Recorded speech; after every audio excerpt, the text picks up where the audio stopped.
What's up, YouTube? Robbie Vapes back again, and today we're taking it back to the basics.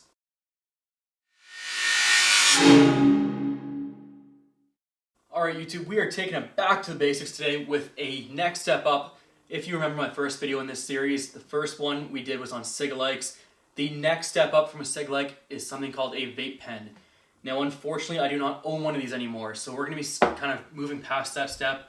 We may revisit it at another time, but basically for now, we're going to be looking at the next step up from a cig-like, and this is a battery-operated, rechargeable battery, I should say, device. Now, just a quick note on the vape pens. We will talk about it a little bit here.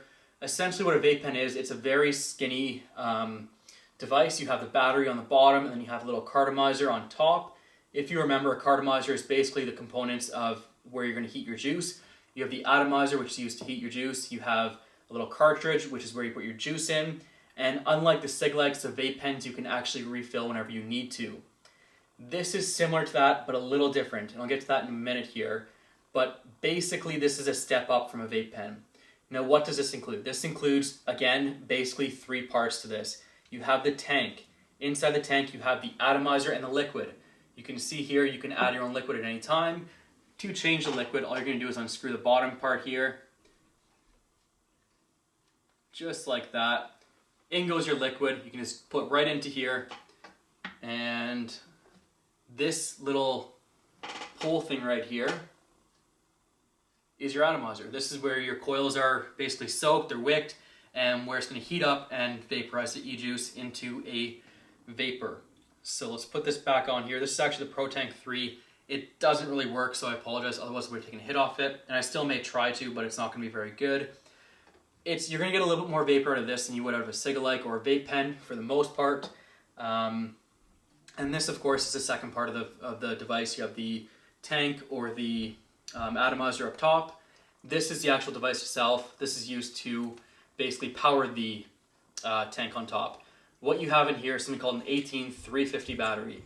Now, these things are tiny. This is an 18350, so you can see here. This is an 18650, something that a lot of other vapors are very familiar with. You can see the size difference here. It's quite dramatic, but basically 18350 goes by the measurement. It is, I want to say, 35 millimeters tall, and it's 18 millimeters across. The zero comes into play. I can't remember why, but it comes in as a certain battery type or a certain measurement type. I don't really remember, but basically the key thing is this battery is rechargeable. You put it into a charger, which I have one somewhere laying around. I should have probably grabbed it for the video, but you put it in the charger, it charges. Once it's charged, you put it into your device. Make sure the positive end is going down, or if you need to, make sure you follow the directions if it's going to be different. On the Coolfire one, which is what I have here, the positive end goes up into the device, or I guess if you're turning it upside down, it goes down. To turn this on, very simple, very clicky. 3 clicks, it'll flash, and it's now on. Put the tank on next after you filled up the juice. Just screw it on like this. It's good. Now, this isn't the original drip tip it came with. This is actually a different one, but I just put it on here because it looks cool, but and because I lost the other one. But this is what it looks like. Hold the button down. The atomizer will heat it up. Will heat up the liquid, and it will begin to produce the vapor.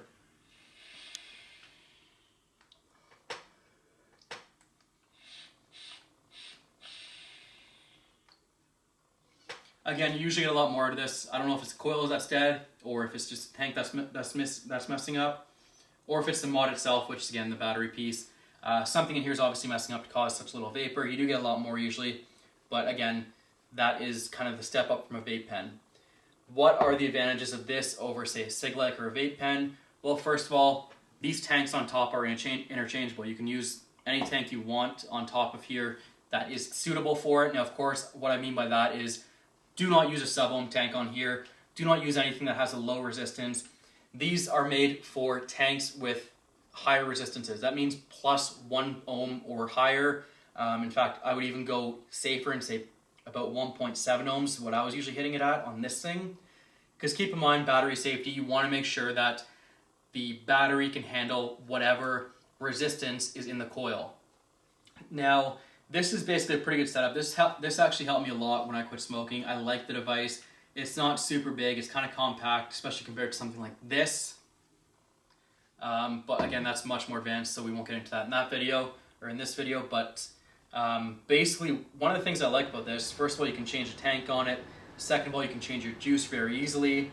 The coils are relatively cheap on these, and it's going to last you a long time. I've had this since I quit smoking pretty much. After maybe a week or two, I got this thing, and I love it. I mean, yeah, I don't know, maybe I didn't say that, I just said it might be broken, and it could be, but I've been pretty rough on these, and for the most part, it works pretty well. Apart from that, what else is there to know about this? I mean, the next step up, you're talking about variable voltage, variable wattage, and things like that, which I have behind me. That'll be for another video.